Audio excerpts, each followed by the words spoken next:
What if the ultimate goal of power is never partnership, but always its own deification? Listen, this isn't some kind of merger. This is a hostile takeover, a ruthless consolidation of all power into one single entity. What used to be two separate spheres of influence, the religious and the political, are now completely absorbed by the beast.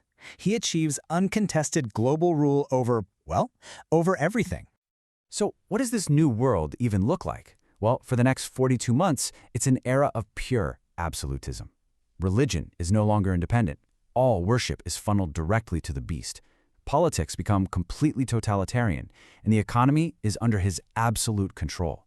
The harlot is ancient history. From here on out, it's the beast's show. So you have to ask, what was the point of all this? What was the grand strategy? Well, this final section pulls back the curtain and reveals the end game that was in play from the very beginning.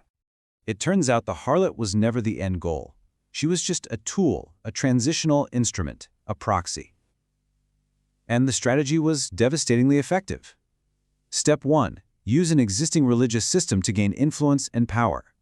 Step 2. Once that power is secure, you eliminate that religious system. And the final move, Step 3, centralize all worship directly on the beast himself.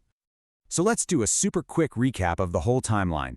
It starts with 3.5 years of harlot dominance. That leads directly into the midpoint crisis, where the beast rises and the harlot is utterly destroyed. And that event ushers in the final 3.5 years, the absolute, unchallenged reign of the beast.